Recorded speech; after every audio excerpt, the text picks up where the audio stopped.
This is Jaleel Smith Riley in a courtroom in Cincinnati, Ohio. Police say she confessed to a robbery that led to the death of a 20-year-old woman and left her boyfriend seriously injured. Portia Brooks was in her car with her boyfriend Aaron Martin when Smith Riley approached them with two others to rob them. When she found out Martin had no cash, she shot him in the head, leaving him with permanent brain damage. She then shot Brooks, who died 3 days later. Lord, go back on with I just want to come home with this. This is somebody that feels genuine remorse.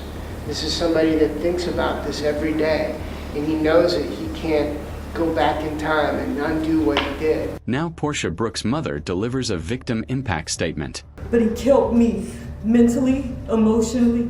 He killed my identity as a mother of 3, as a family of 4. This is now Brooks speaking. I have to deal with life without Portia, so he should deal with life without parole. These are the moments right before Jaleel Smith Riley hears that she will never be allowed to return home again. Defendant serve a term of life without parole. As to count 4 for the offense of attempted murder. This is Diana Lovejoy. She was once married and living in Carlsbad, California, but their marriage ended after a messy divorce and legal battles. The court ordered her to pay $120,000 to her ex-husband and also share custody of their son. Furious over the decision, she planned to kill him with the help of her boyfriend. He was shot in the torso but survived. The court found strong evidence against both of them. It's so painful that some people in this world seem to think that I would have it in me to do this. Interestingly, she fainted in court, lowering her head onto the defense table for a few seconds. Verdict. We, the jury, find the defendant, Diana Jean Lovejoy, guilty of the crime of attempted murder of Greg Mulvihill, guilty of the crime of conspiracy to commit murder. Right after the guilty verdict, a loud thud was heard. The courtroom fell silent, except for the sound of her family crying in the background. Alright, we're going to need to take a break.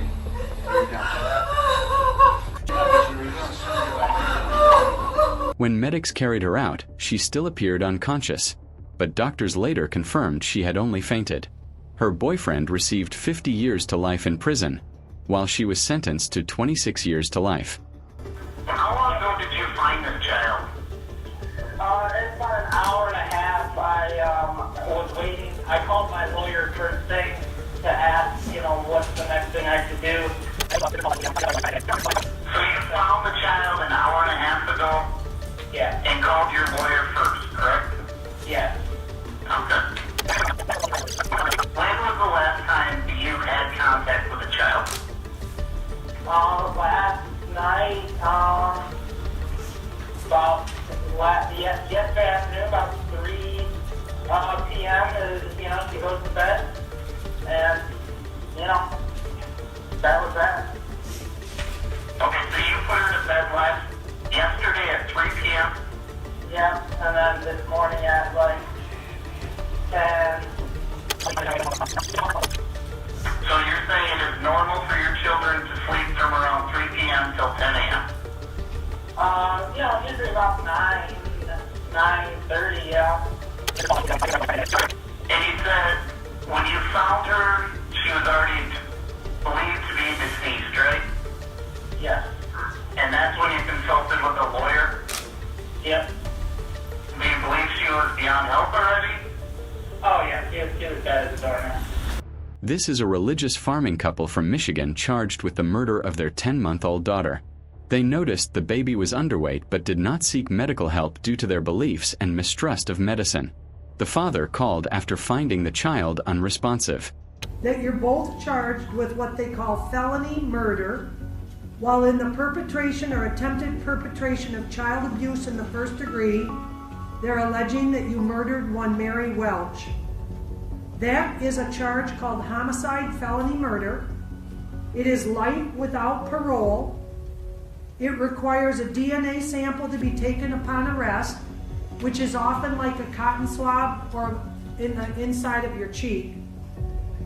The second offense that you're both charged with is called child abuse in the first degree, where they're alleging you knowingly or intentionally caused serious physical harm to a child. They're talking about this Mary Welch.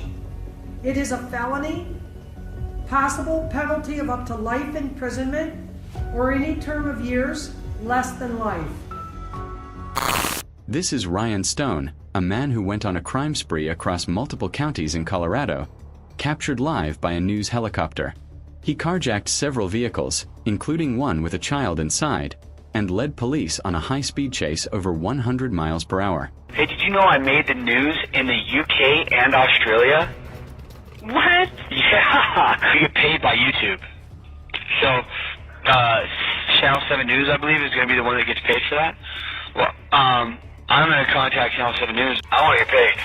You guys are getting paid using my name and my video footage. During the chase, he injured a state trooper, then fled on foot, slipping on ice and losing his jacket before being surrounded and surrendering. We are going through trial after that. It was a week and a half trial. Extremely stressful. One of the phone calls about seeming like I was bragging about making international news, this, that, and the other. That was within the first week of being arrested.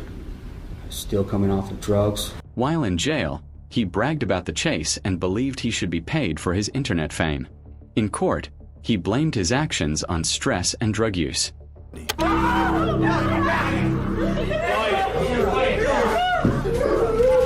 off, step off. Not guilty! I'm not guilty! I'm not guilty, Stephen! It's gross police brutality!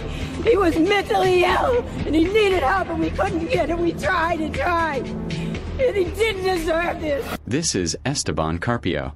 During questioning for a stabbing case, he grabbed a detective's gun and shot him, then jumped from a third-floor window and tried to escape before being caught.